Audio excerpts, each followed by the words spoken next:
ஸ்ரீ மகாகுருப்யோ நமஹ. ஹரிஹி ஓம். சதாசிவசமாரம்பாம் சங்கராச்சார்யமத்யமாம் அஸ்மதாச்சார்யபர்யந்தாம் வந்தே குருபரம்பராம்.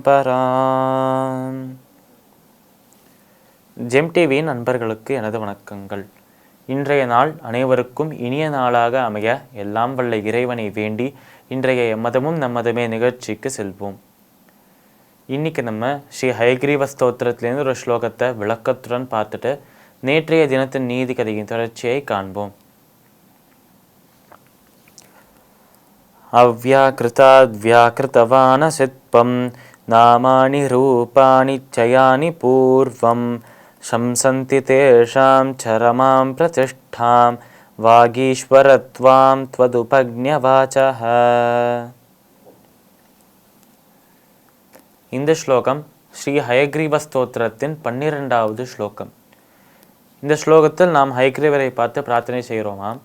அவ்யாக்ருதாத் வியாக்ருத வானசித்வம் நாமானி ரூபாணி சயானி பூர்வம். அவ்யாக்ருதாத் வியாக்ருத வானசித்வம், அதாவது இந்த பிரபஞ்சத்திற்கு ஆதி காலத்திற்கும் முன்பு இந்த பிரபஞ்சத்திற்கு ஸ்வரூபமே இல்லை. அவ்யாக்ருதாத் வியாக்ருத, அதாவது அவ்யா என்றால் ஒரு ஸ்வரூபமே, ஒரு ரூபமே இல்லாமல் இருப்பது.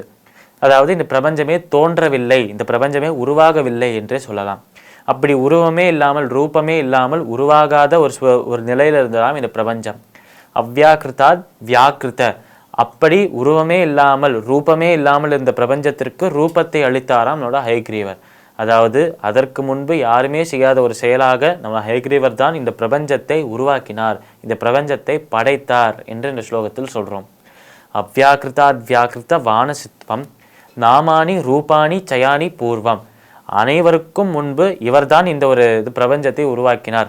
இவர்தான் இந்த பிரபஞ்சத்தையும் உருவாக்கி மற்ற எல்லா தேவர்களையும் உருவாக்கி தெய்வங்களையும் உருவாக்கி மனிதர்களையும் உருவாக்கி அந்த மாதிரி உயிருள்ள விஷயங்கள் அனைத்தையுமே உயிர் இல்லாத விஷயங்களையுமே சேர்த்து இவர்தான் உருவாக்கினார்.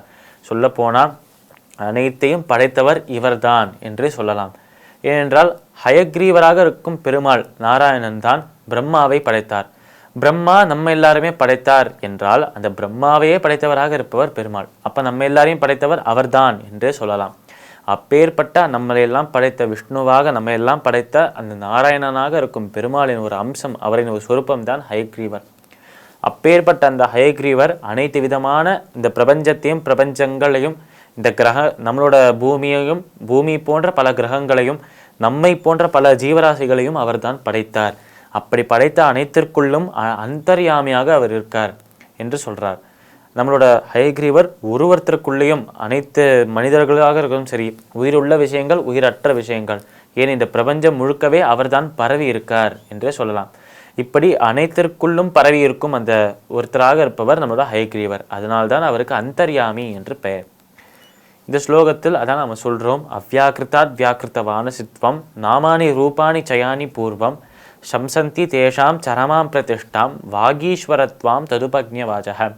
அப்படி உயிருள்ள விஷயங்கள் அனைத்திற்குள்ளும் அந்தர்யாமியாக பரவியிருக்கும் இந்த ஹயக்ரீவர் தான் அந்த உயிரினங்களுக்கு எல்லாத்துக்கும் அறிவையும் ஞானத்தையும் அளித்தார். அவர் நம்மை படைக்காமல் இருந்திருந்தால், படைத்த பிறகு நமக்குள் அந்தர்யாமியாக இல்லாமல் இருந்தால், அப்படி அந்தர்யாமியாக இருந்தும் நமக்கு ஞானத்தை அளிக்காமல் இருந்தால் நம்ம வாழறதே ரொம்ப கஷ்டமாக இருந்த ஒரு விஷயமாக இருக்கும். ஆனால் இப்பொழுது வாழ்க்கையை மிக சுலபமாக நம்மளுக்கு மாற்றி கொடுத்தது நம்மளோட ஞானம். எந்த ஒரு விஷயத்தை பார்த்தாலும் நம்ம அந்த விஷயத்தை கற்றுக்குறோம். இந்த தவறை செய்தோம்னா இந்த தவறை திருப்பி செய்யக்கூடாது என்று நமக்கு தெரியாது. அந்த மாதிரி ஒரு பகுத்தறியும் அந்த ஒரு ஆற்றலையும் அந்த ஒரு அறிவையும் நம்மளுக்கு தந்தவர் அந்தர்யாமியாக இருக்கும் ஹயக்ரீவர். அப்பேற்பட்ட ஹயக்ரீவருக்கு நமஸ்காரங்கள் என்று இந்த ஸ்லோகத்தில் நம்ம ஹயக்ரீவரை பிரார்த்தனை செய்கிறோம். இந்த ஸ்லோகத்திற்குண்டான விளக்கம் இதுவே. இப்போ நம்ம நேற்றைய தினத்தின் நீதி கதையின் தொடர்ச்சியை காண்போம். இந்த சிறுவன் திரும்பி யார் அவன் கூட பேசுகிறான் என்று திரும்பி பார்க்கும்போது பின்னாடி அந்த மரம் தான் அவன்கிட்ட பேசின்னு இருக்கு என்று அவனுக்கு தெரிய வருதான். ஆச்சரியத்தில் பின்னாடி நகர்ந்து போகிறானாம் அந்த சிறுவன், பயத்திலும் ஆச்சரியத்திலும். ஏனென்றால் எந்த ஊர்லேயாவது மரம் பேசுமா? அதனால தான் சிறுவனுக்கு பயம் வர்றதுதான், இந்த மரத்தில் ஏதோ பேய் இருக்கு போல என்று. அவன் திரும்பி போகும்போது அப்போவே அந்த மரத்துக்கு புரிஞ்சது தான். என்னை பார்த்து பயப்படாத, எனக்குள்ள பேய்னா ஒன்றும் இல்லை, நானும் ஒரு மரம் தான், என்னால் பேச முடியுமே தவிர வேறு எதுவும் கிடையாது என்கிட்ட ஸ்பெஷலாக, நானும் ஒரு சாதாரண மரம் தான் என்று அந்த மரம் சொல்கிறதாம். உடனே இந்த சிறுவன் வரானாம். வந்த அந்த மரத்தை தடவி பார்த்துட்டு, சரி இந்த மரத்துலேருந்து நம்மளுக்கு எந்த ஒரு ஆபத்தும் கிடையாது, இது டேஞ்சரே கிடையாது என்று அந்த மரத்தை கட்டி அணைக்கிறானாம். அந்த மரமும் அந்த நேரத்தில் சிரிக்க ஆரம்பிக்கிறதாம். எனக்கு துணையாக யாருமே இல்லை, எனக்கு நண்பர்கள் யாருமே இல்லை, நான் எப்பயுமே தனிமையிலேயே இருக்கேன், என்னை சுற்றி கொஞ்சம் பாரு, என்னோட மற்ற சகோதரர்களாக இருக்கும் அனைத்து மரங்களும் என்கிட்ட ரொம்ப தூரத்தில் இருக்கா, நான் இருக்கும் இடத்தில் நான் மட்டும்தான், இந்த ஒரு மரம் தான், இந்த ஒரு ஆப்பிள் மரம் தான் இருக்குது, அதனால் என் சகோதரர்கள் சகோதரிகள் என்னோட நண்பர்கள் எல்லாருமே என்னோட தூரமாக தான் இருக்கா, இப்போ நான் ரொம்ப தனிமையில் இருக்கேன், நீ என்னோட நண்பனாக இருக்கியா என்று கேட்கறதாம் அந்த ஒரு மரம். அப்போ அந்த சிறுவன் அந்த இடத்தில் திருப்பி இது என்ன சொன்னது, இந்த மரம் என்ன சொன்னது என்று திருப்பி கேட்க ஆரம்பிக்கிறதாம். திருப்பி சொல்லு என்ன சொன்னேன்னு அப்படின்னு கேட்கறதாம்.